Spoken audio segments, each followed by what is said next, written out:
Welcome, dear humans, to this Interact salon. Isabelle Boemeke, thank you so much for coming. This is a debut for you, and I've been such a long time fan, and we've been like Twitter mutuals and like festival friends for years. I just finished reading the book yesterday, Rad Future. It's amazing. Like my job is to read books, and I'm telling you, like amongst all the books, it's so good. A primer basically of how to argue your case from the point of view of somebody who chose her journey kind of not randomly, but based on an epiphany. An epiphany, if I understand correctly, caused by a tweet. So we will talk a little bit about this soon. And then you go very deeply into the science, and the book also has insanely funny drawings. So if you have friends who have teenage kids, this is my recommendation for you. Buy this book for all the kids because it's a life changer. It's a beautiful pop sci book. And I'm just so honored that you're here and that you will be sharing a little bit about your journey and how this book came to be with us today. Welcome, Isabelle, and hi, guys. This is a salon, so we will chat a little bit with Isabelle, and then I will open the floor. You can ask questions. I will ask you to please put on your video just so you can see your face. If you can, you can also ask your question in the Zoom chat if you want to do that for whatever reason. And then we will choose from those kind of at our own discretion, which questions we will take. Sounds good? Everybody happy? Okay. So Isabel, if you don't mind, can I start with a quote from your book? I have a couple of quotes here that I'm just obsessed with. I'm already like booking a tattooist. So this is a place of hope, and this is a place where we believe in the human intellect and that we can discuss really complicated things together without polarization, without prejudice. And well, few topics are as spicy today as nuclear energy. And there are a couple of sentences in your beautiful book that just stood out to me because there are so many layers. But I'm going to start with a cheeky one. So here's a quote. Ignore the human-hating nonsense that's pervasive in our culture. How do you think, and I'm asking this for a good reason, why do you think good-intentioned people who claim to love nature and their children, the future, somehow position themselves on the side of something that might make our planet disappear in the next couple of decades? How does human hating or doomerism and nuclear hating come together? That's such a great question. And it's so funny because I'm coming, at the tail end of a book tour, and I'm so used to the questions like, how did you get into this? And Yes. and so No, you already exciting. start so hard hitting. Yes, I love that. We will ask about your favorite color, which I'm guessing is white, at the end, okay? Yeah, exactly. So this is very it's making me actually think. Well, I think that the human hating, thing has been going on for at least a couple of decades. People trace it all back to Malthus, which was a philosopher. It's hard to know exactly when the view that humans are evil while nature is pure really emerged. But it's certainly been, I would say, the mainstream view of young people. Starting my generation, absolutely. I'm a millennial. I was born in 1990.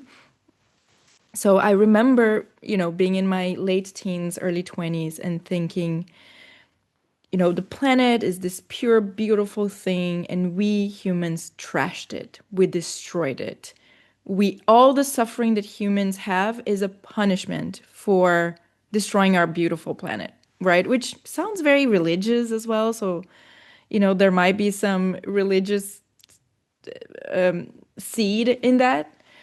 It's hard to trace exactly the beginning of it, but I think it's been, as I said, very pervasive in my generation and younger, and I think we still see it. I mean, now it might be even worse, because with the decline of religion, the view that humans are special has pretty much vanished, and so we're glorifying all sorts of other things in society, and nature is one of them.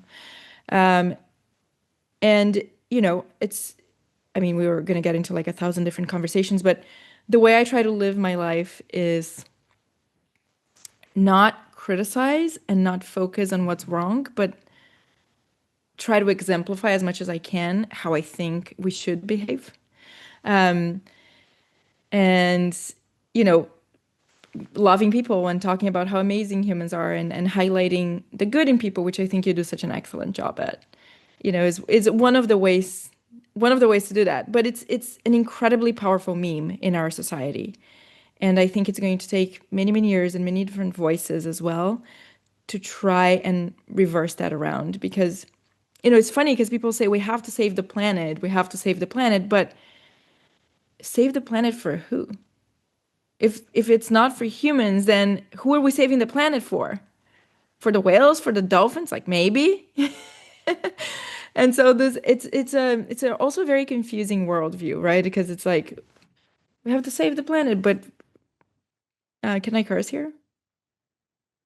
But fuck humans. Go for it. Yeah, but fuck humans. And a lot of people, including myself, have this myself years ago, have this view that the world is so messed up and humans are so messed up and humanity is so messed up, so uniquely messed up that we shouldn't even have more kids, which is an extinctionist meme, right? Which is, I mean, goes against human nature, I guess. But yeah, I don't know. That was a very long-winded answer since this is more of a conversation. I love it because I was going to bring up exactly the, to me, completely incomprehensible, let's save the world from extinction and then go extinct meme. And Right, there's no exactly. rhyme or reason to it. It's so interesting. So one theory actually for when this whole kind of eroticization of the planet came into being, right? Where we prize nature over our own species. And there is one theory which I think may be half true, that is because of space travel, because we started Mm. having photos of Earth from afar, and we realized that it's small and fragile and green and blue and whatever. And so this whole kind of maternal feeling about our planet apparently came to be. I mean, the whole Earth catalog and Stuart Brand popularizing, the image of the Mhm. rising Earth. It's an interesting thing. That I love this sentence. I mean, and actually, I saved out this quote where you say, while all major religions highlight the struggle between good and evil in human hearts, the view that people are evil while nature is good is quite modern. Right. And that's very, very, that's a beautiful thing to point out. And indeed, it's as science fiction, where we can kind of maybe gather that the reason why we love thinking about it is because it's now possible and because we no Mhm. longer kind of at large believe in life after death. Mhm. Yeah, Uh, that's a very interesting point, and that was the whole goal of the environmental movement in the 70s was to bring to people's attention the damage that we were doing to the planet. And to be fair, we were doing a lot of damage. And I use this example in the book. There was a river in the United States that caught on fire a dozen times spontaneously. There was so much stuff inside of the river, industrial pollutants. Yeah, when in the US, something is called Bubble Creek is because it was bubbling in the past. Yes, yes, It's exactly. not a metaphor. Yeah, exactly. And so, definitely, and especially as it comes to human health, right? Nobody wants to drink water from a river that's contaminated or, have their kids swim in this river that's contaminated. And so they were right to point out the damage that we were causing to our environment, especially as it relates to humans. And I think it is an important cause. But then to go, and that just that's what's so frustrating about humans, as much as I love our species, is we seem to always go, we're just constantly swinging between one extreme and the other.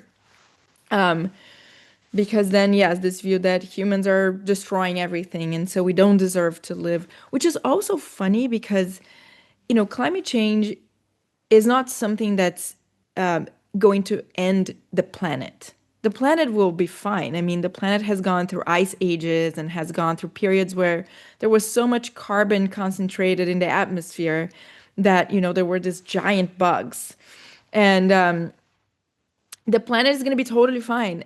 It's humans who are going to suffer, and maybe a few other species, but this is not a world-ending problem. And so again, this there is a disconnect between, the human hating, but the fact that actually we're trying to solve climate change for humans and not for the planet itself. And this is where also there are people on a different side of the political spectrum who will bring up the fact that, higher carbon concentrations in the atmosphere are great because guess who loves carbon? Plants love carbon. And then to those people I say, well, I don't know about you, but I'm not a plant. And humans certainly, evolved during periods that didn't have such high carbon concentrations. And so the whole conversation around nuclear is very interesting and full of these, things that don't fully add up. When you went into when you decided to become a nuclear influencer, I think you also created the job by becoming one, right? Yes, the first one. You're the inaugural. I love that. Did you expect so much pushback? Was this something where you kind of put on your imaginary armor and you knew that you were going to have to debate a lot of people?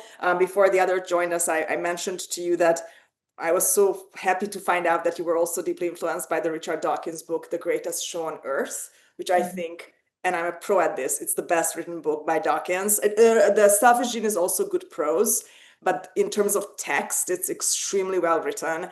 And it's about how to explain something to people who are emotionally, psychologically, culturally, traditionally in their personality type, in any other entrenched way, completely opposed to believing you, and that you can still kind of fight the fight. But did you know that it was going to be a fight for you? Well, I knew it was going to be a lot of talking to people and convincing them and so on. I was expecting, frankly, more of a fight than it was. And I think one of the reasons was nuclear is one of those things, and there are quite a few like this in our society, that everyone else thinks that everyone else hates. But in reality, most people are on board, especially younger people. You have an older generation that is still has a very strong connection to the bomb. And so you can't really separate, they can't really separate electricity from weapons. And I gave an interview in the book tour, and I'm talking to this guy, older guy. We're talking about the book, and 20 minutes in, he says, well, you say that nuclear is good, but if you walk around Berkeley, there are all these stickers about nuclear war. And I say, wait, I'm not talking about nuclear weapons here. I'm talking about nuclear electricity. But even him, after 20 minutes of talking to me, he still couldn't differentiate one from the other, which tells you there's a lot of people like that, right? But yeah, it wasn't really a fight. It was more a lot of work on my part trying to understand, first of all, who am I speaking to, right? Who is the demographic that I'm trying to convince?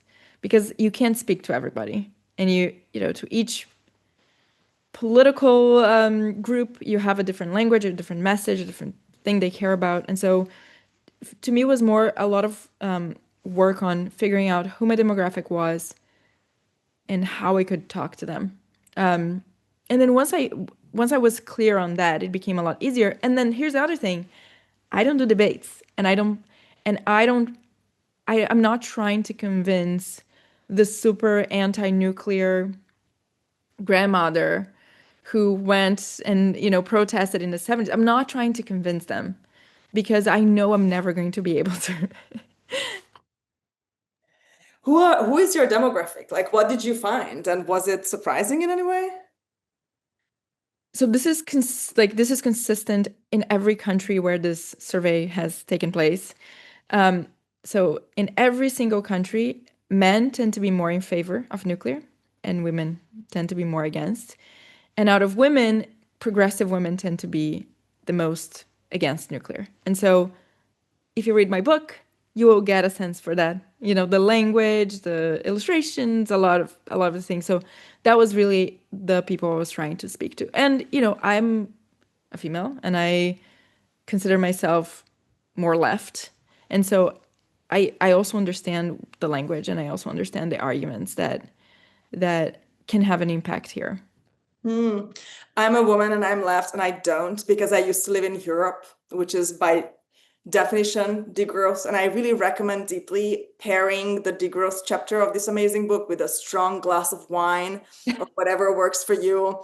And maybe don't do that in the morning before meetings because Yeah. it will remind you of a lot of people that you know and a lot of things that they say. But I'm so curious about you. You mentioned, I think it's in your TED talk when you kind of go through the typical arguments against nuclear, and not just the old guy who used to have to like drill under his school desk in the 50s, 60s to practice when the Russians are invading the Midwest, but some millennials, and it's a meme. And you talk about obviously like nuclear weapons, nuclear waste, also the cost of nuclear, and you debunk one of your goals is to debunk these myths for everybody. But is there something that's to you personally the most surprising that is maybe counterintuitive to us to how people think about this? I always find like there's some weirdness to these counterintuitive instinct. Like you mentioned the airplane in your Mhm. TED talk. Like people are more afraid of flying than getting into a car, even though. Right. There's so many things with nuclear that are counterintuitive. And to begin with, or nuclear electricity itself, right?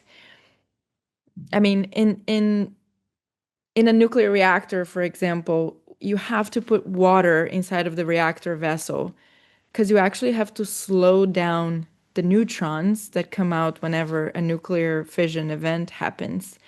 Because by slowing the neutrons down, then you increase the chances that more nuclear fission events will happen. So that's counterintuitive, right? I wouldn't think, oh, you have to slow down the neutrons to make it. So also the fact that we can get the energy that's trapped inside of atoms and somehow figure out a way to convert that into electricity that we can then use to power our Joule or hair dryer or whatever. Joule is now banned in the United States, I think. So this is like an old thing to talk about. But that is very, very cool. Um, yes, the kettle analogy. Yeah, it's great. So it's basically like imagine you have a kettle on the stove, and instead of having a fire that heats up the kettle and heats up the water that creates steam and so on, you're just using like magic spicy rocks that somehow release energy and that energy can heat up the kettle, which is amazing. So that's counterintuitive. And then just the facts about nuclear, and that's one of the reasons why I was so compelled to share everything that I learned about this technology because when you go into it not knowing much or having all these misconceptions, you come out the other side thinking, this is fascinating. How is it that, people think that hundreds of thousands of people died from the Chernobyl accident when the confirmed number of fatalities is less than 100, period. And maybe the estimates of later deaths because of cancer maybe round up to 4,000. And okay, that sounds bad, but how does it compare to what we have currently, which is fossil fuels? Well, even in their normal operations, 4 million people die every single year prematurely from air pollution caused by fossil fuels. This is not even talking about climate change. This is just pure particulate matter that goes into the air when we're burning stuff like coal, oil, or gas.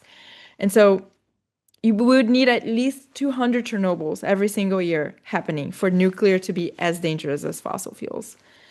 So that is crazy. And then I love talking about the Chernobyl, the TV show, because even though it's an amazing TV show, it got so much wrong. Like one of the most dramatic scenes is when this three people who are working at the reactor at the power plant, they go into a basement to open a valve, and they go on this so-called suicide mission. And this actually happened. There were three people that were working at Chernobyl the day the accident happened, and they did go into the basement, except one of them was alive last year, and the other two died like 10 years ago from things that were completely unrelated to radiation. And so there are just so many counterintuitive things. The nuclear waste is another great example, and you mentioned it already. I think everyone that I talk to about nuclear has, what about the waste? And I'll be honest, this was the number one hurdle for me. I couldn't get past the fact that this technology is unique in the sense that it creates this waste that stays radioactive for, forever, practically. It's not really forever, but it is forever. Until I understood how we deal with nuclear waste and understood that because it can potentially be so dangerous, we have created this, very sophisticated systems to actually protect the waste and separate it from people and the environment. And so, we put it in this highly specialized casks that are so good at blocking radiation that I can stand outside of one and touch it without receiving any radiation at all. And nobody has ever died from getting in touch with nuclear waste, or the environment has never been contaminated from nuclear waste, from nuclear power plants. Different waste than nuclear weapons, which is important to highlight. So honestly, all of it is counterintuitive. I'm so glad that you brought up. And by the way, the photos of you with the nuclear waste, you're like, this is the cleanest waste ever. This is how it actually looks. And it evaporates water as opposed to all the other things that come out when coal is. Oh, you mean like the cooling towers? Yeah, Yes. yeah, yeah. And Yeah, there's so this drawing in the book of the two towers and what they Mhm. emit and the great difference between pure water and all the shit that comes out when fossil fuels are being burned. Like Right. pick your fighter. Yes, exactly. Sometimes a drawing explains things so well. So I'm Hungarian originally, and I was born in '83. So I was 2.5 years old when Chernobyl happened, and it was a really, really big deal, right? And in our family lore, in grandparents, parents' stories, it's always there, right? They didn't Mm, the how people passed on the information on the grapevine, how parents just only gave canned food to their kids for a while, they avoided root vegetables and all these like folk things that urban intelligentsia would do in the 80s behind the Iron Curtain. But it's so interesting because even for us it was never an argument against, like, for educated people it never became a thing where, oh, actually every plant would explode. Like, people understood that this was a giant act of negligence of a crumbling Soviet system where it was actually a miracle if anything got done, and the individuals, the three people who were there, were actually like doing their best and were fine. And for us it became, my personal theory is that the entire Soviet Union basically collapsed because of this lie, because the foundation of the social contract in the East Bloc was that, in America and in the West, you can make a lot of money and become a big person, but the government will not look after you. You don't have a social net. Versus in the East Bloc, it was that you're not going to make money, you're not going to go so far, but the government, the regime is looking after you. And when oh, Chernobyl happened and they didn't communicate it to the populace, indeed, they actually like made people go outside the next day and march up. An entire worldview kind of collapsed and people started questioning the regime that, okay, we're poor, we can't, make money, we can't run a business, we don't have free speech. And now they also are not honest with us. So it became a kind of different kind of common knowledge catastrophe. But I don't know many people in Eastern Europe who are. It's more like a Western European degrowth trend to be against cheap, clean energy. It's not for, as you mentioned many times in your book, coming from a small place with less affluence makes you a little bit more practical about these things. right. And let's call it by name. It's Germany. It's always Germany When somehow. we say EU, it's Germany, right? Like, who are we kidding? Yeah. Well, it's Germany, and then they kind of, spread their tentacles. But it's, yeah, and I have a whole chapter on Germany and Ursula, yes, and France and That's such an interesting theory, though. I never heard that. I never heard it articulated that way. And if there isn't writing out there about this, you should definitely write about it because it's so interesting and it could well be true. And the crazy thing about Chernobyl is also, yes, they lied to the public. So, or they didn't tell anybody that the accident happened. So people were out there eating contaminated food, drinking Sorry, contaminated. they did.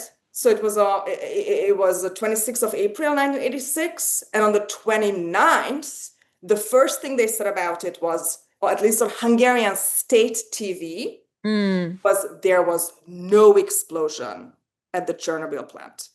So it's not omission. No, it's a lie. It's a direct lie. Right, exactly. So it's even worse. And then the way the world found out about it was because a nuclear power plant in Sweden picked up elevated radiation levels in their equipment. And they started doing a bunch of, tests in their facility to see if everything was okay. Nothing was wrong with their reactors. And so they started tracing the radiation, the winds, and they detected the radioactive The isotope. cloud. And so they knew where it was coming from and they traced it back to the Soviet Union, to Chernobyl, and that's how the world learned about it. But yes, so they not only didn't tell people, they lied, and so the people that got sick was purely because of the government lied to them. Because if they had evacuated people properly and they hadn't drank or eaten contaminated food or drinks, they probably wouldn't have gotten sick. To me as well, it seems like a crisis management, censorship problem. Mhm. Yeah, it's kind of an insane one. I'm going to stop for a second just because we kind of like rushed through so many different topics. If there are any questions, Jay, how great seeing you as well. I saw some things in the chat. Feel free to like raise your hand, jump in if you wanna comment anything, ask something. I had a question about the trope of like nuclear waste being like green goo. And so that it doesn't actually look like that, but like I was curious, do you know like where that trope comes from? Like where did that originate? Was there some, I don't know, old reactor design or it actually was goo or like why? Wh- I don't know. I'd be interested to see where that originated from. I was wondering if you guys knew. Yeah, I couldn't trace it specifically back to something, but there was a lot of sci-fi about atomic science dating back to the early 1900s. And so people are already fantasizing about the potential good and bad of something that they didn't even really know existed. And when you think about what's the name? Godzilla, was obviously this monster that was created by radioactive waste. So there was already that like wet, greenish Hmm. vibe. And certainly The Simpsons, that's where I associate the green goo with the most. Yeah. But it's funny because if you Google nuclear waste, 90, like at least the first page, 95% of it is just the fake waste, right? It's like this rusty barrels and stuff leaking out of it and so on. So it's very good artistic representation, if I'm being honest, right? If you want to elicit the most disgust and like aversion to something, doesn't get better than like a slimy green goo that can kill you silently. Yeah, for sure. The same with aliens, right? Like the aliens are like slimy green and reptile-like, not because they might be like that, but because they want to evoke disgust in people and a sense of danger. Right. Hi, Um, Brian. Marcus, you have a question. Jump in. yeah, I wanted to ask about like, so you've talked a little bit about like people conflating nuclear energy and nuclear weapons, but like how much overlap is there between the two? Because I imagine like reactors are their own like specific technology, but aren't like centrifuge and enrichment part of both of those processes? And like, um, yeah, I guess like how separated are they really, and how much can you have one without the other? Yeah. So it's a great question.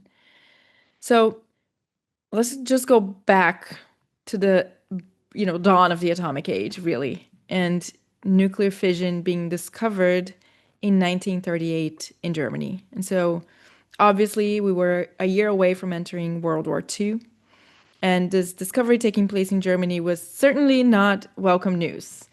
There were a bunch of people around the world that could see, the positive uses of that technology, but obviously the most shocking imagination was, what if Hitler develops nuclear weapons? This would be tragic. And so Albert Einstein writes a letter to the president at the time, American president at the time, and urges him to get on top of it, right? Just basically saying, Hitler's probably trying to develop a bomb. We should do something about this.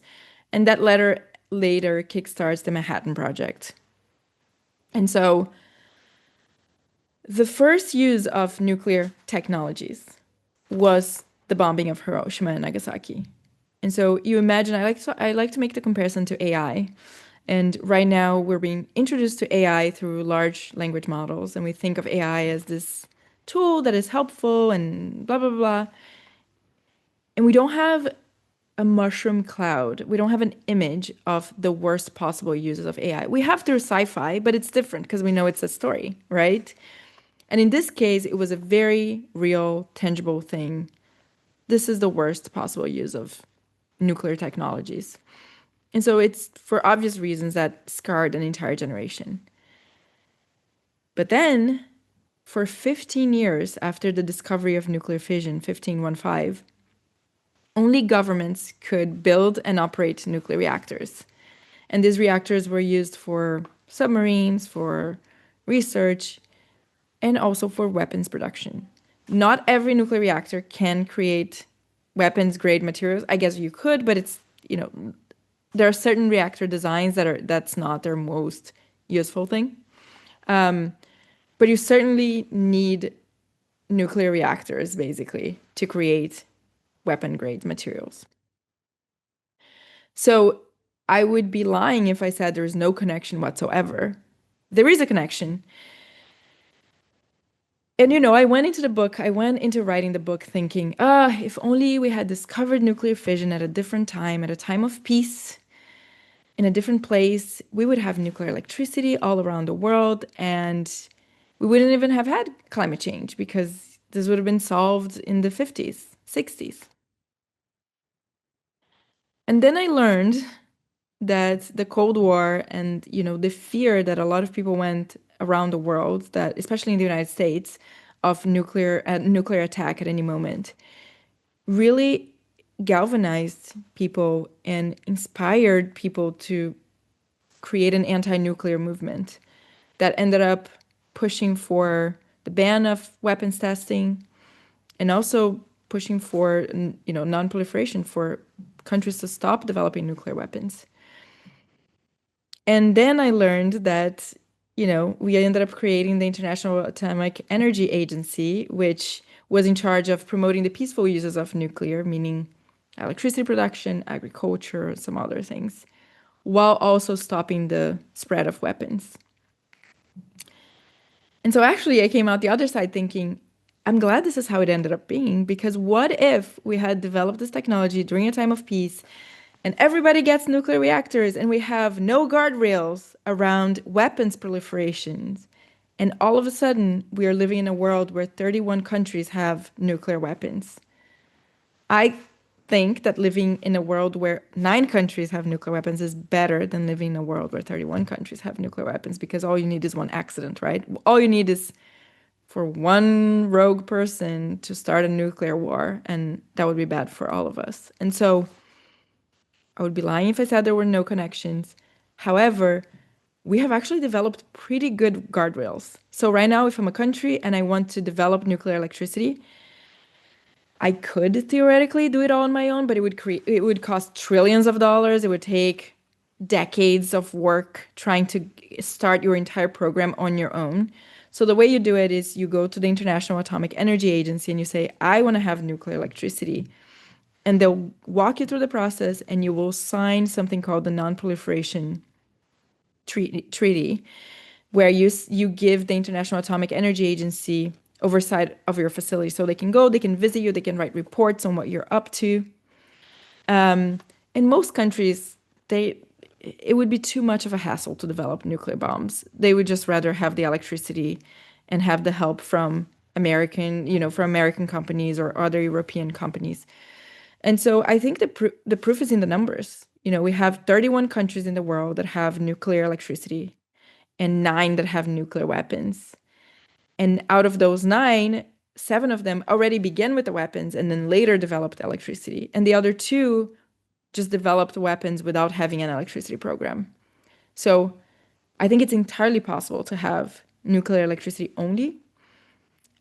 And here's the other thing. Even if we banned nuclear electricity, they would still have nuclear weapons, So I don't think there is a way to go back into, by banning nuclear electricity, we're going to stop nuclear weapons completely. So that's how I see it. But I don't know if you want me to go into enrichment and all of that stuff. I would love to hear that. Okay, so look, these people have voted with their feet. They came to this salon of all the salons, so they want to hear about this. I know. I mean, I'm asking because you never know. People are like, okay, I got enough. I don't need to hear about any of this. Okay, so the biggest proliferation risks for nuclear is actually not when the reactor is making electricity. It's during the uranium enrichment process and the nuclear waste recycling process. Now, why do we need to enrich uranium? Because if you go out in nature and you find a uranium rock, which is all around us, and I'm going to offend physicists or nuclear engineers here, but the uranium that we find in nature is not radioactive enough for us to be able to just put in a reactor and it starts, it starts and sustains. It's important for physicists to think it's already Sorry? enough. And it's important for the physicists, for their peace of mind, to think it's enough. Yeah, no, I think that, well, it's not the right way to say it, but basically. Here. Well, okay, yeah, because I think it's too simplified, yeah, it's a simplified way that still explains why, right? So what we have to do is we have to enrich uranium to make it slightly more radioactive, just so that when you put in a reactor, you can start and sustain a chain reaction, which is what you need to be able to have like a constant supply of electricity, right? Now, for nuclear reactors, for electricity purposes, you only need to enrich this uranium by 3 to 5%. So it's slightly more radioactive than what you find in nature. For weapons, you need to enrich to 90%. And so that's why when there was this whole conversation about Iran and what they were doing, blah, blah, blah, blah, is because they were enriching their uranium up to 60%, which is really sketchy because no reactor uses, uranium that's enriched 60%. And so, that's a whole like can of worms, but they were definitely doing something that was weird. Now, not every country has enrichment capabilities, and that's a part of the International Atomic Energy Agency agreement. It's that we're going to help you. We're going to ensure that you have access to buying enriched uranium from other countries. And so they don't allow any country that wants to have nuclear to have an enrichment capability. The reason why Iran got it is like a long story there, but it's only a few countries. So like Russia, even the United States has a very, very small uranium enrichment capability, actually, which is interesting. So we now depend on Russian enriched uranium at the moment, which is crazy. So yes, so not every country has enrichment capability. And again, it's not like you can just go on Amazon and buy your centrifuges to enrich your uranium. This is highly sophisticated technology. You would need an entire program that would cost so much money. And most countries just would rather have electricity, cheap, clean, reliable electricity. And then on the waste side, it's the same thing. Not every country can recycle their waste. The United States, for example, doesn't recycle their waste. And the reason is that when you recycle the waste, you can actually extract the plutonium, which can be used for weapons. So Russia recycles their waste, France recycles their waste, but the United States doesn't, and a few other countries, and most other countries don't. So my knowledge about this is a little kind of patchy. So how did Russia, this, historically peaceful, chill, really egalitarian, democratic, very progressive, multicultural country get all these licenses? Is this like a post-Cold War thing where in This was order for Cold War the thing. US to get it, they also had to get it? Or what is it just a result of the arms race that before these legislations would go into kind of multilateral action around the world? Because This was before. So they this just was did it themselves, right? yes, this was because this is something else, and I'm ashamed to admit this, but I didn't know that the Cold War basically started right after World War II ended. Right? It was immediately. And so World War II, the US develops nuclear weapons, and Russia immediately gets on in the race. And the entirety of the Cold War and the peak of the nuclear war anxiety was because of this nuclear stockpiling. So the United States and Russia, and at some point China, were just trying to build as much nuclear weapons as they could. So this is by the time we started the International Atomic Energy Agency, which was in the mid 50s, like 54. They had already stockpiled weapons, and so it didn't count in the agreement because they already had the weapons. It's very hard to get rid of them, right? So the only way to do it is not develop them. Jay, you have your hand up. Thank you so much for your patience. Oh, no problem. I just kept thinking about Gojira ever since I think Anna, you brought it up. And it led me to think that there's very interesting contrasts between Japan and especially America. Because Gojira or Godzilla, whatever you want to call it, it's famously allegory of nuclear bomb and also just general natural disaster in Japan. And Japan being the only country who has been actual victim of the actual nuclear bomb, and recently 3/11. So they've been through some shit with nuclear, but yet they still do have nuclear power plants running. They still have plans to expand it even after 3/11. I just quickly looked up that's actually quite astonishing. But in America, like we're the ones who actually bombed them, and we didn't have Chernobyl, but it's just cultural topography of it is like very different. So I just kept thinking of it, and I just keep wondering what the difference would be in these two different cultures, because one would expect Japan will be a lot more conservative toward nuclear because they've been nuked and they had like almost Chernobyl level incidents. And yeah, I just kept thinking about it. And I wonder if there is something we can learn or leverage from Japanese culture or government's approach on that. It's very interesting because yes, Japan is the only country that has suffered the worst in terms of the bombs, and also a major accident, which was thankfully not as bad as Chernobyl, but people evacuated and still evacuated. And so there's all the issues now with the fish in the water, and the fishing industry around Fukushima is just devastated because of frankly the perceived contamination more than an actual contamination. And there's like a lot of really suspect international politics at play there. For example, that they have to release this water that was used to cool the reactors at Fukushima. They have to release this water into the ocean, and they're using filtration systems to take every single radioactive isotope except for tritium, which is like a radioactive isotope of hydrogen.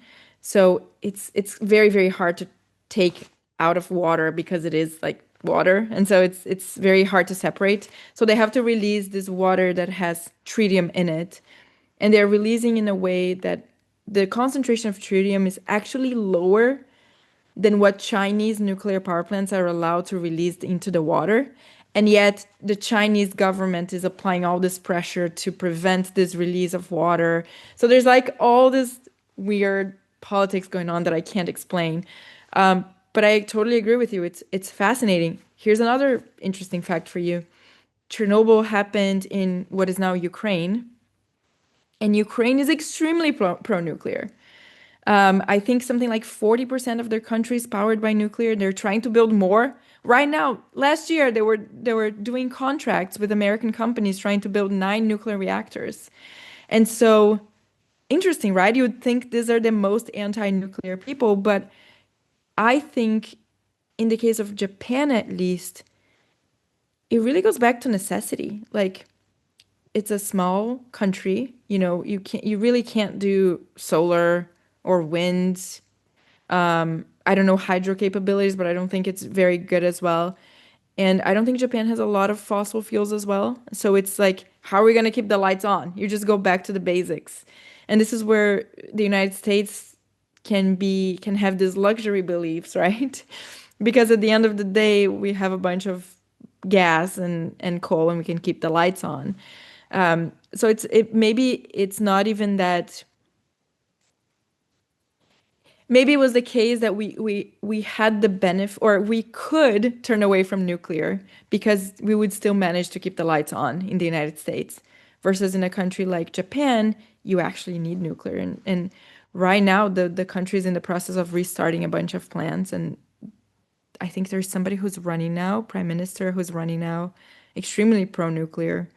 And there's a whole other conversation that we can have in like, and my fear of nuclear becoming a politicized energy.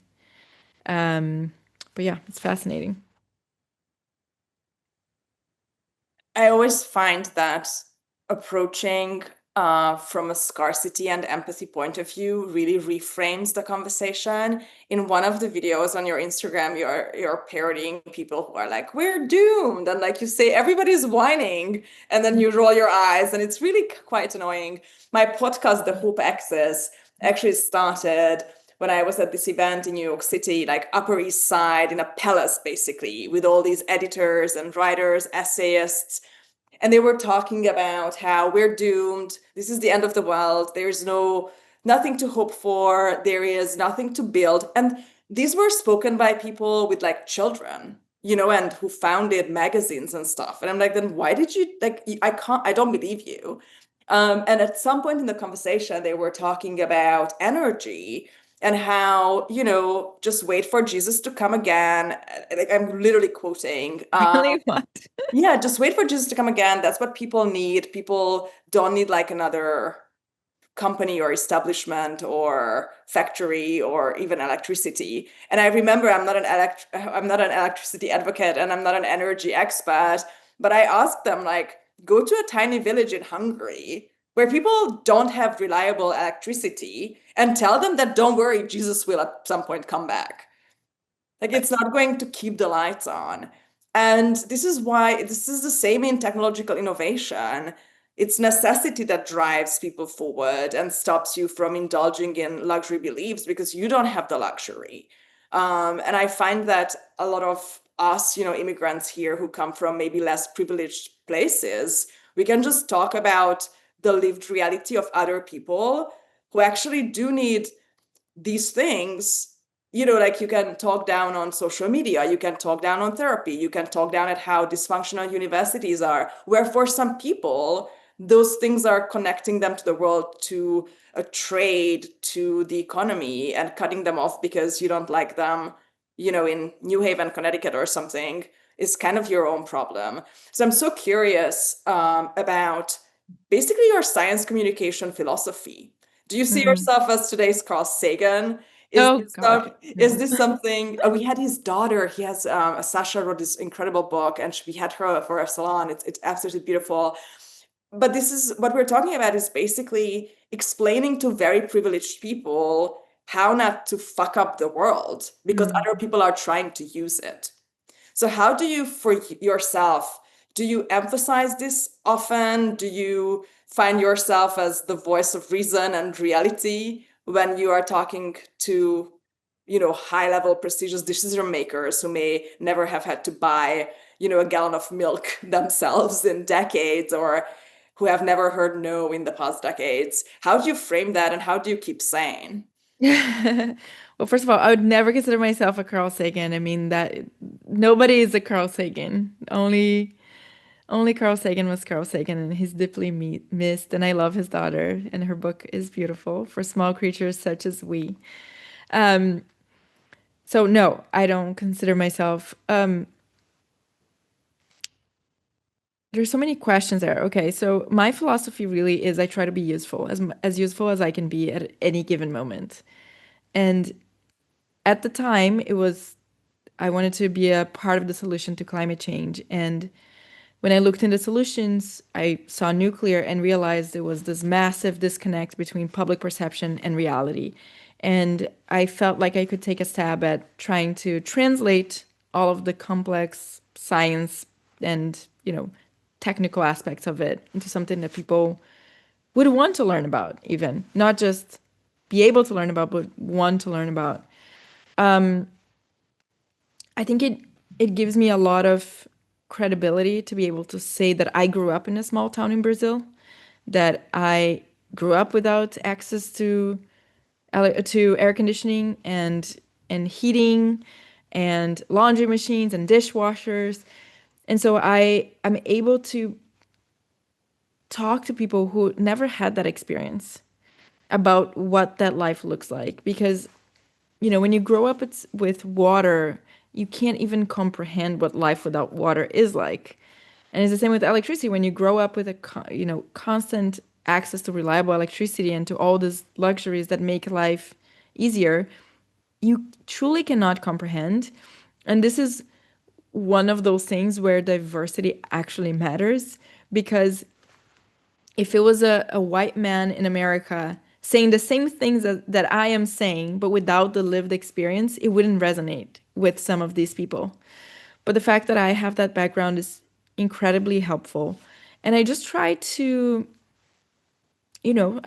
paint a picture of what the reality is, because there is the fantasy, right? There is the fantasy that we're all gonna live in these small, beautiful communities, and we're not gonna have electricity, but that's fine because we're gonna wash our clothes by hand, and we're all gonna chant and be happy together. And I just try to say, well, let's look back in history and see how people go live. and do this. Just go Yeah, and do it. Go. Just go and do it. Exactly. You have that choice at any given moment. You literally could do that. You know, you could do that. But I will tell you what, when I was growing up in Brazil, everybody was saving money to buy an air conditioner. And in most cases, not even like they couldn't buy the air conditioner because it was very expensive, but then also just paying for the electricity was too expensive. And so it's a lot of just also being empathetic in that I don't think these people are evil. I think they truly don't understand. I don't think they know what they're advocating for. And so just sharing what my experience is and why I think it's important to have access to energy. But quite frankly, we have moved beyond this conversation of are we going to use more energy? Now that we are in the age of AI, I think everybody knows we're definitely going to use more energy. Versus before, for decades, we've been sold this lie that energy consumption had already peaked and it was going to at least stay as it was, but most likely going down, which is just, I don't even understand where that comes from. Just look back at human history and you can see a progression of just like increase in energy demand. But yeah. And how I keep saying, I don't know, I talk to people like you and that gives me hope. Oh my God. I actually have a follow-up question to this. Thomas, how related to this your question is? Is it very much so? Because then I will let you jump in here. Just so your hand up. Yeah. Sorry, I'll just wait. Go ahead. You'll wait? Okay, because I think we've been circling around the giant elephant of degrowth for a little bit, and I really would like to just like meet this elephant head on. I love elephants, by the way. This is not against elephants. I'm just using it as a metaphor here, because I mean, I really admire, Isabelle, your patience and empathy with people of how they might, over dramatize their own reactions to, climate change or nuclear weapons and mix things and create concept creeps around these things. And you try to always explain in your communication the points of view of these people, right? That, of course, you yourself talk about your own visceral reaction to seeing the Brazilian forest fires.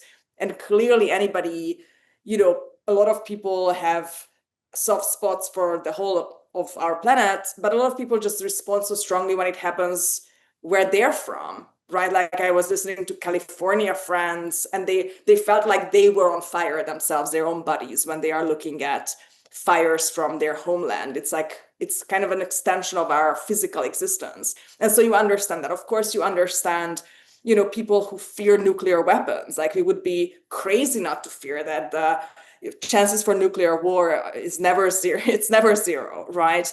But to me, and having spent, a little bit too much time in Brussels myself, it is degrowth that is the hardest to understand.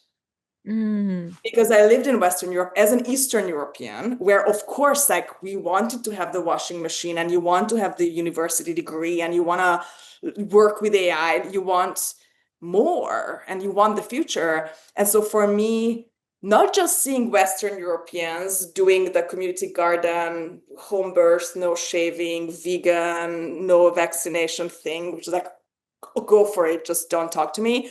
But seeing Eastern Europeans assimilate into it is phenomenal. I think in 5 years, you put any random Eastern European into a very Western European environment, like say you drop them in like Utrecht in the Netherlands and just leave them there and step back and watch. In 5 years, this person will have like some weird ideas that I can fully categorize as degrowth. Yeah.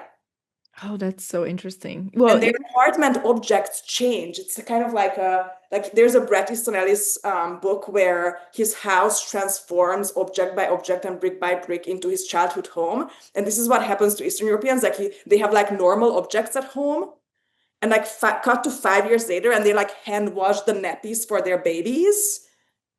And I'm like, this is not good for the baby. This is not good for you. This is not good for the environment because you just used 700 gallons of water to wash one nap. It's like, it makes no sense.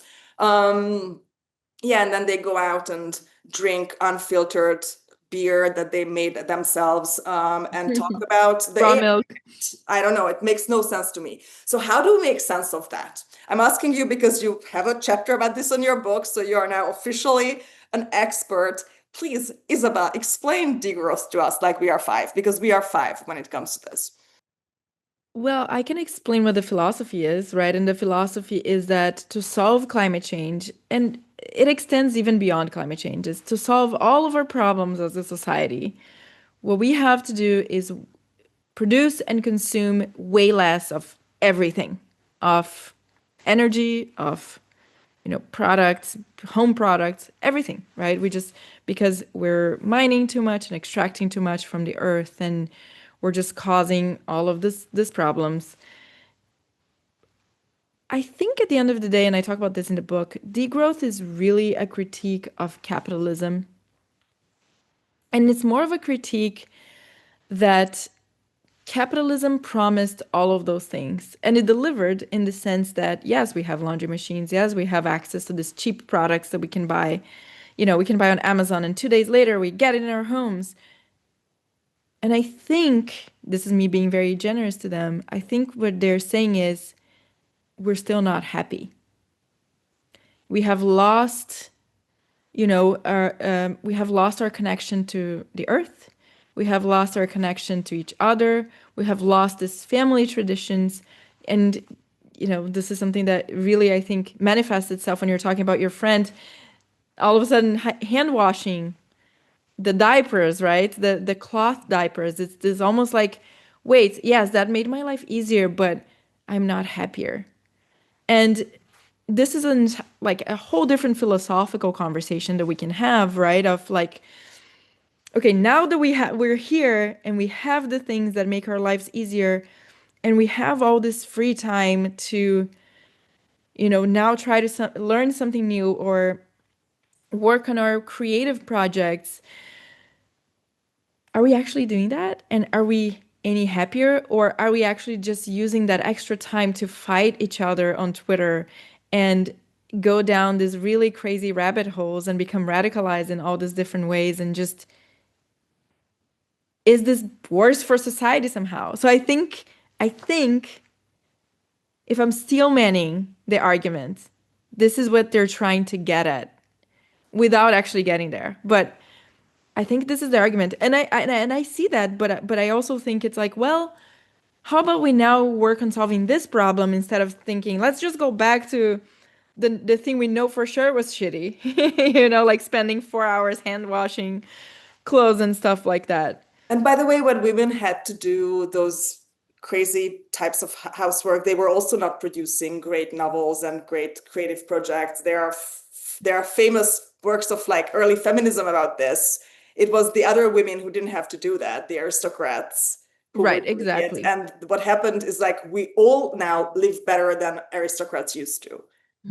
Like you can be a lower like income level person in the 21st century and you live better than Queen Victoria Right. every day, and that's amazing.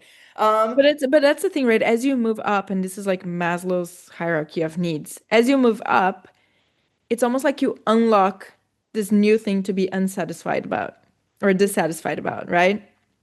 Oh, if only I had a roof over my head. And then you get the roof, and it's like, oh, if only I had access to electricity. Yeah. And then you get the electricity. Oh, if only I had the food that I like at all times. And then you finally get to the top, and you're like, oh, I'm still miserable. I need to figure something out, but maybe that is the conversation that needs to happen in rich societies. It's now that we have covered all of that, and by the way, that's not true for everybody, but even poor people in America, have an easier time than a poor person in India or in Brazil. And so how do we fix that?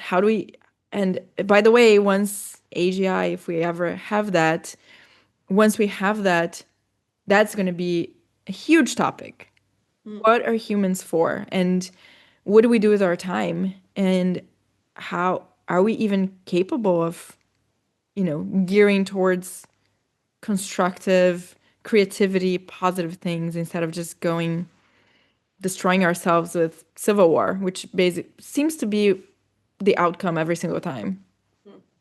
We have Francis Fukuyama coming up on Interact in December talking about discontent and this inflation of expectations but it seems to me that challenge is also an expectation that people have in their lives.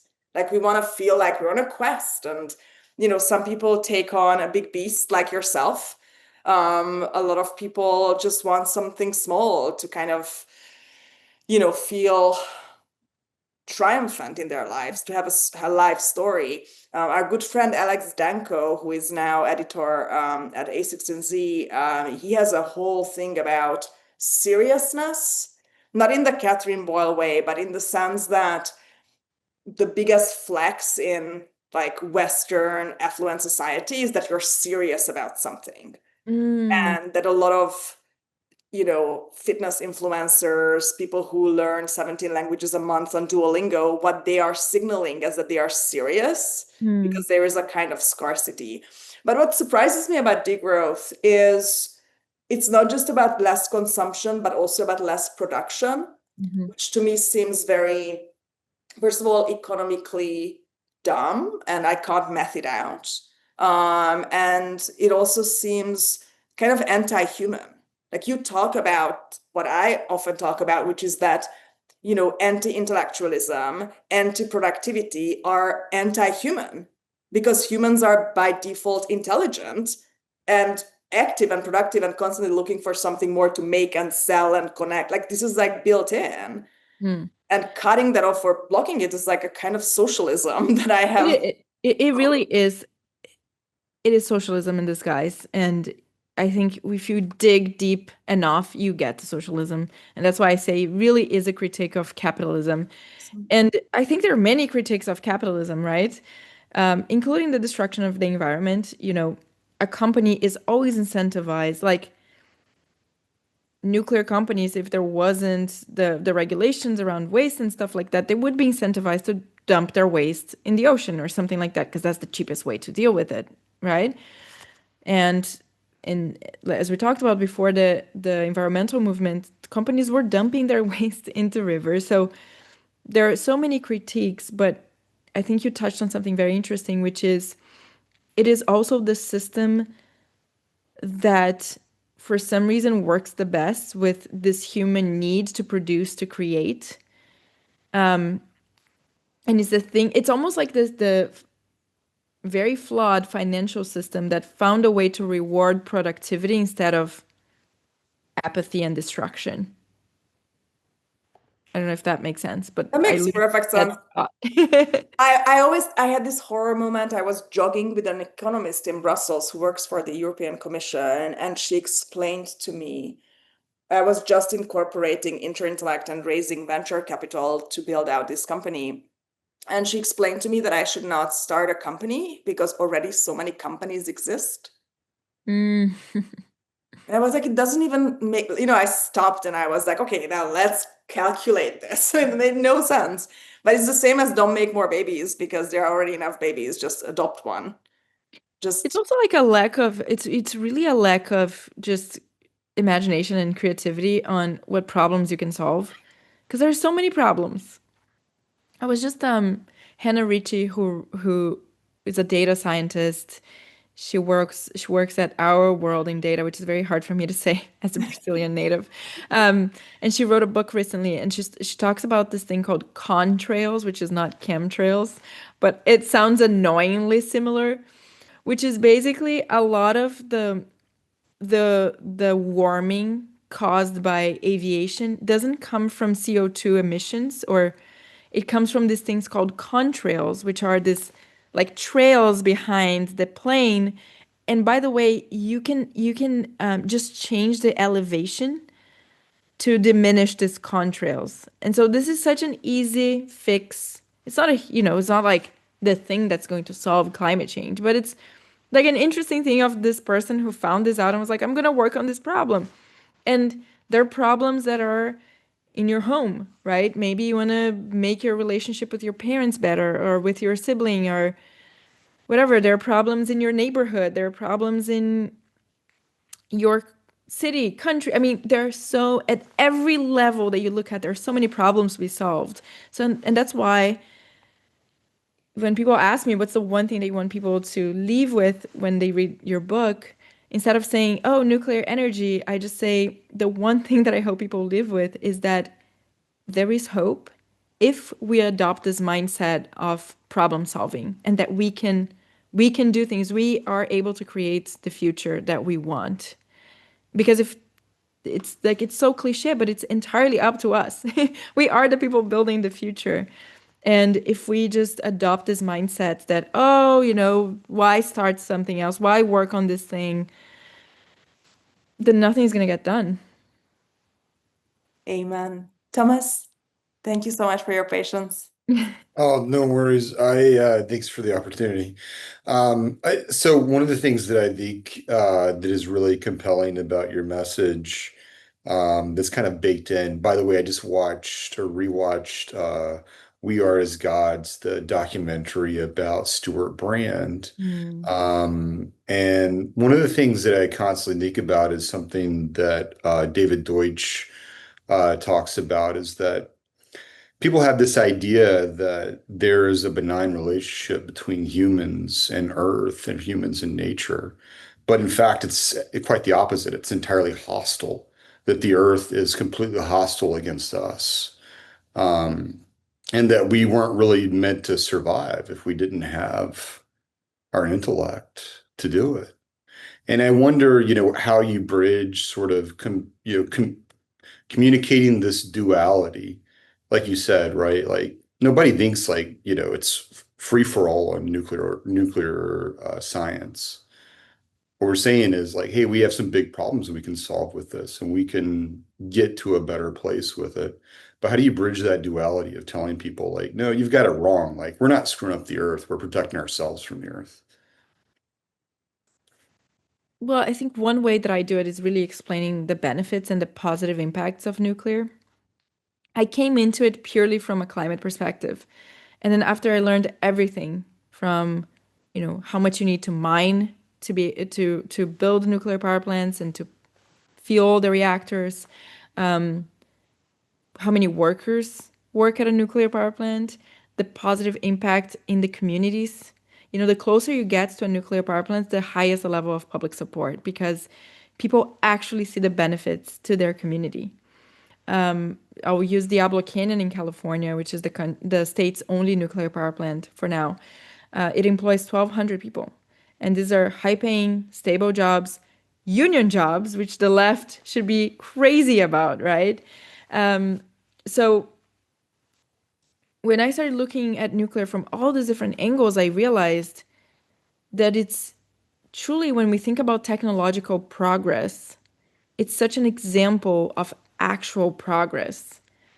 Because in my mind, when we are talking about something that is progress, it's something that is better than what came before, that still can give you the same benefits, in this case, reliable electricity, but it's better because it reduces the negative impact on people and on the environment. And so I always just try to highlight that. And I think it's a little bit of a shocker to people to hear that. Nuclear is better from every angle that you look at this technology, it's better than what we have now. It's truly the definition of progress. And the other thing I like to point to as well is that it's totally a David Deutsch idea because he's such a big influence on me. It's the idea that utopia never existed. To your point, it was hard, like for humans to survive. I don't even know how we survive, quite frankly. When I go to a city in America that is just like, I don't know, you go to a mountain in the winter and it's just snow and it's so cold. And I always think, how did people survive here without homes, without air New York in conditioning? the summer actually is the Or worst. or the summer, you go to Texas in the summer. It's 100 degrees for like 60 days and it's 95 at 10 p.m. And I'm like, how did people survive? I don't know how humans made it, but it's only because of our intellect. It's because we figured out all these hacks to make us survive. So really hammering this idea of utopia never existed. And I think it's easy because you can ask people, okay, point me to a time when humans lived in peace with nature. And maybe some of them will say, well, It was when indigenous women were wisdom. like, very happy being at home and happy birthing 15 children and wearing low-cut dresses and gathering the eggs, Exactly. Well, I think dying to go on new dates with their husbands. yeah, this is what Jay said. Jay said, there are a lot of similarities with the trad wife fad, and it's so true because I was talking Also, to when I was a serf. yeah, but I was talking to this friend of mine she's in her 70s, and she is like a hardcore feminist because her mom, she saw her mom be completely dominated by her father. And her mom always wanted to work but couldn't. She had all these talents and she couldn't do anything. She had to just raise children. And now we have this, trad wife movement that is basically trying to, I mean, I don't think it's trying to get back to that, but it's selling this fantasy of getting back to that. What also I find really funny is that all the trad wives are major girl bosses. Because, Ballerina Farm makes millions of dollars from her account and she has a business. She sells products. She's a major girl boss. And same with Nara Smith. And so these are not trad wives. They're selling you the trad wife lifestyle. Um, The same with war, right? Like boys cosplaying war, or all these videos now coming out of like how cool war is. And no, it was really bad right. because your 18-year-old son was fucking killed in combat along with his entire generation, Mhm. or came back disfigured, mentally completely broken. And it ruined entire countries that they had to go to war, even victorious countries. Like America was an anomaly. And Yeah. it's not sexy, it's not cool, it's not manly, it's not good for man. When there's an actual war, men flee. They don't want to go into war, right? They try to dodge Yeah, the nobody wants draft. to. They do everything they can to stay with their families and loved ones and like glorifying it's you talk a lot about like spreading good memes and bad, like that's definitely a bad meme one as well. But it's also a part of the conundrum that we find ourselves right into, which is we always try to make people's lives better, but then when we make lives better, people then develop all these fantasies and luxury beliefs, and they end. It's like that meme, like good times make soft man, or what is it? You guys know what I'm talking about. And then like hard times make good men create good times. And so it's this endless cycle of just, when we make life better for everybody, then they can have all these luxury beliefs. And it's really hard. It's just really hard to snap them out of it. And this is something that I try to, as I go back to something I said in the beginning, which is I just try to live out my principles, and hope that they inspire people. Because otherwise, I'm terrified of getting caught and bogged down in like crazy culture wars. But it is like, how do you spread the good memes, right? And it's a constant exercise in patience because it's so tempting to just go yell at people and say that they're stupid. Absolutely. I mean, this has been my experiment with Interinteract from day one, and I'm aware that I would be richer and bigger if I had chosen a side and, lowered the standards of discourse on the platform. But it's against the principles, and Right. we are working, and there are people every day, multiple times, coming for these conversations. So we know that there is a need for this. It's just very underrepresented in the media.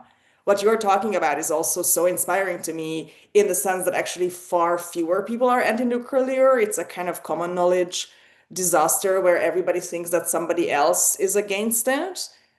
And then you have these horrible real world outcomes where it's not going anywhere. One thing I wanted to ask before we run out of time, because this is, I think, something that might be really underrated in your work, is that you actually go there. So you visit these facilities, you talk with the people. And, with so many other things in life, children are taken to see, a farm, and lovers go on like apple picking and visit like a harvest or something. We rarely hear about like people being taken to see a nuclear reactor, even though it seems pretty important and quite safe to visit. So do you have any notes or maybe something that's also generalizable for people getting into communicating about anything in their lives and using their voices, of just the immense value of showing up, like going there, talking to the actual people? I'm glad you're pointing that out.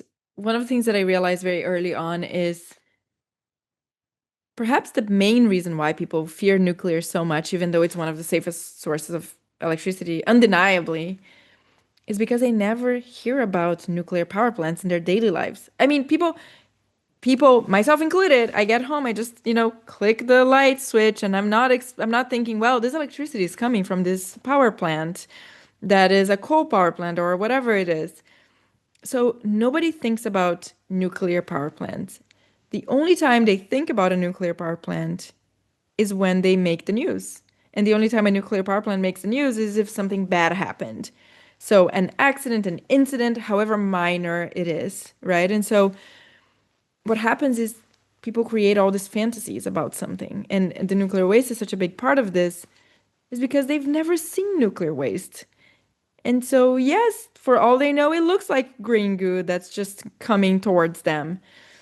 So I knew it was extremely important to just like show people at every opportunity that I had what nuclear waste looks like. That's why I go and I visit so many nuclear waste facilities. And every time I go, I take photos in front of it and I kiss the Pregnant, you cast. went. Do I remember correctly that you had photos with your baby? No, Like a friend of mine and another nuclear advocate, she went pregnant and she pressed her baby bump against I remember, I have Yes. some vague memory of it. It was Yes, pretty which was cool. it was like a whole thing on social media. But for me, it was very important, and I knew that it was important to show people what it looks like. What does a nuclear power plant look like? What do people that work at the nuclear power plants look like? What are they talking about? And it's really just demystifying. People need to see it over and over and over again. I actually, every time I post a nuclear waste photo, it gets less and less engagement. And to me, that is a great sign because it's not as shocking anymore, right? People are like, oh, I've seen 1,000 photos of people in front of nuclear waste. And that's my goal. My goal is that the day I post a photo in front of nuclear waste, I get like 10 likes. People have totally moved on.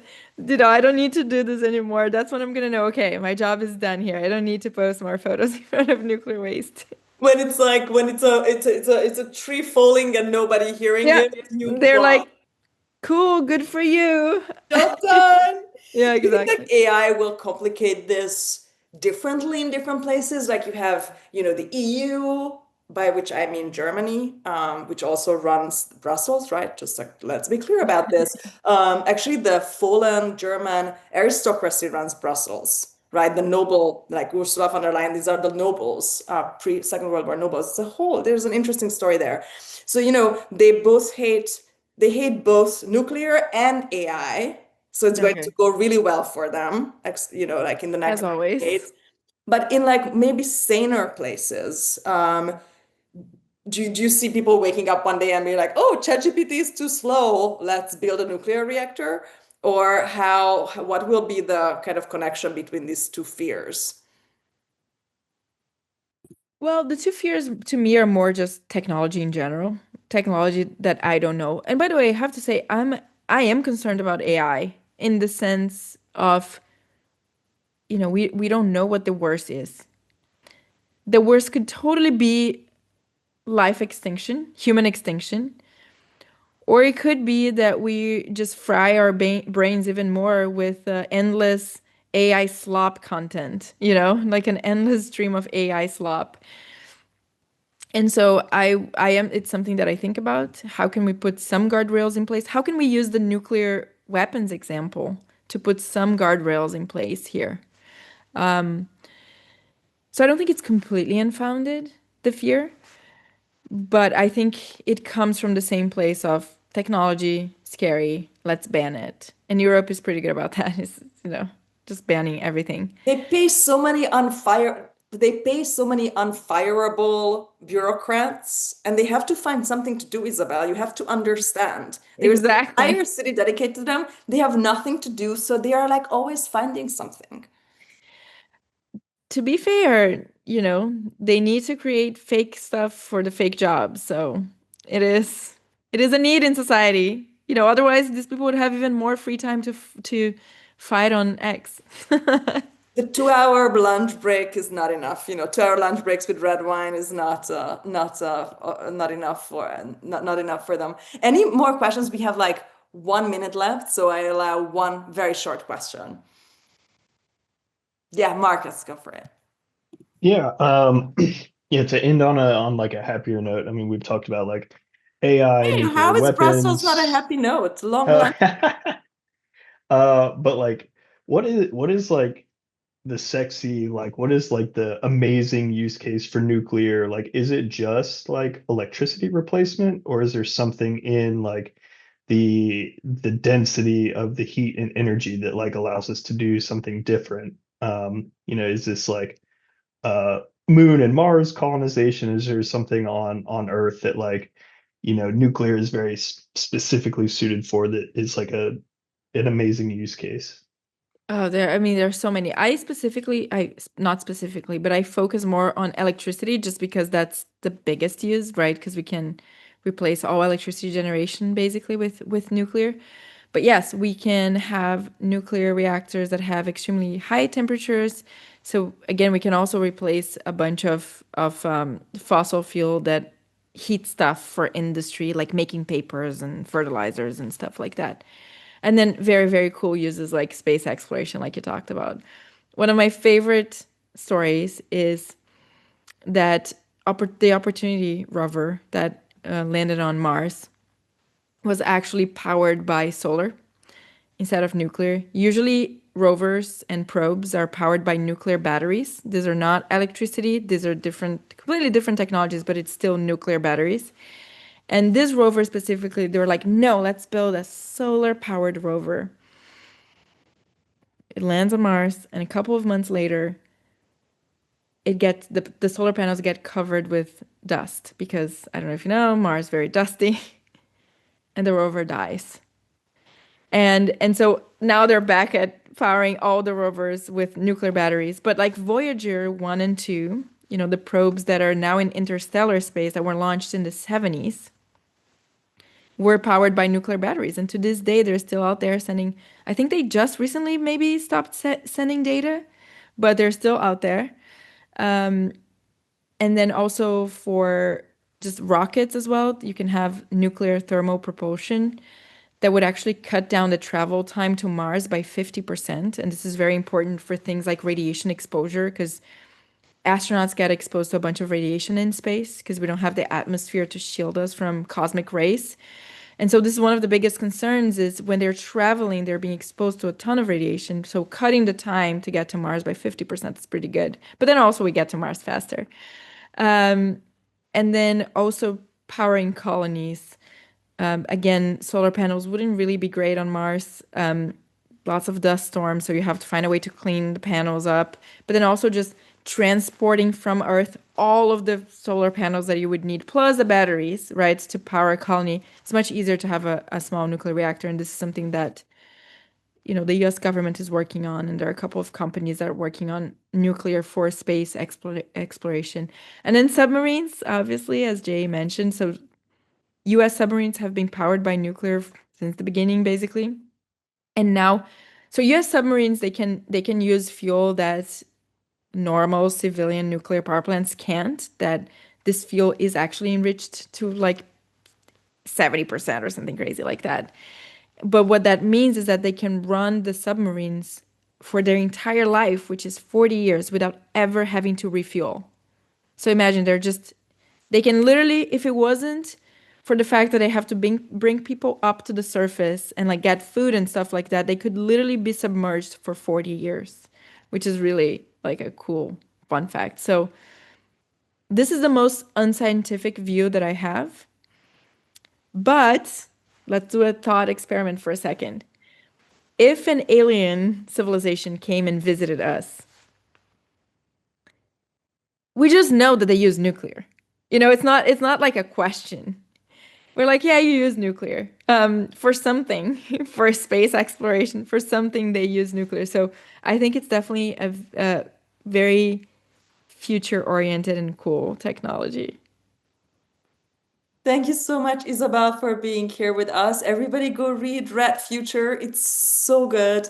Buy it for all the teenagers around you and some more open-minded adults as well, if they feel them that you're able to save them still. Remember the insight that actually more people are pro-nuclear than we think.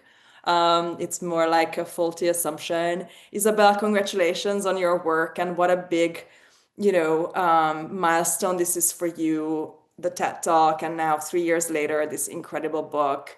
I'm so happy for all your success and basically not just being part of the solution, but in many cases being the solution and bringing people's attention to, something that seemed impossible and hopeless 15 years ago. So we're here to watch your journey going forward as you work slowly and surely your way toward the one leg.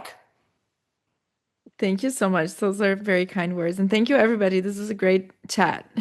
Thank you so much. Thanks, everybody. And for the great questions as well. I will see you on Discord and see you at the next salon. And I shared the Fukuyama link. Take care. Isabelle, congratulations. Thank you. Bye-bye.